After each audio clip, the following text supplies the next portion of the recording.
Why am I still planning my roommate's wedding when I know it's going to destroy her? 8 months ago, my roommate's boyfriend Kieran called me after their anniversary dinner. His mom was dying of lung cancer, maybe 10 months left, and she desperately wanted to see him married. He needed my help planning a surprise proposal wedding combo, without my roommate Clarissa finding out. The man was crying in a Chili's parking lot, so I said yes. The plan was simple. I pretended to job hunt while helping him plan. She had no idea I was meeting florists and tasting wedding cakes. Kieran and I had burner phones, synchronized calendars, code words. When she asked how an interview went, I'd make up stories about tough technical questions. We became professional liars. Last month, we'd spent $30,000 of his inheritance on deposits. 200 guests confirmed. Her estranged sister Becca secretly flying in from Portland after 5 years of silence.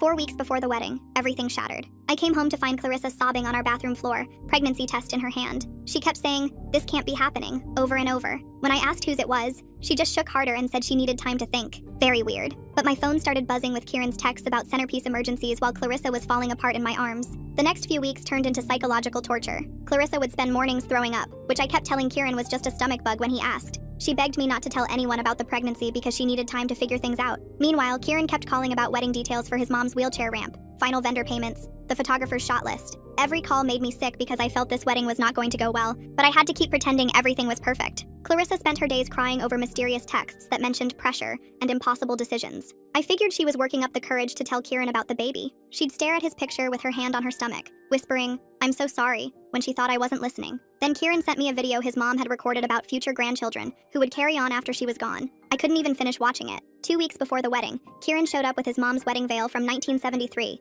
asking me to hide it in Clarissa's closet as part of the surprise. But Clarissa was in her room having another breakdown when he arrived, when she finally came out and saw him holding that veil like it was made of spider silk. Instead of joy, her face went completely white. She stared at me and suddenly understood everything. All my fake job interviews, 8 months of elaborate lies. Kieran thought she'd figured out the surprise and started rambling about her dream venue, the 200 guests, the $30,000 he'd spent, how his mom had stopped chemo just to be there. Still no joy, and while he talked, Clarissa's hand moved to her stomach and tears rolled down her face.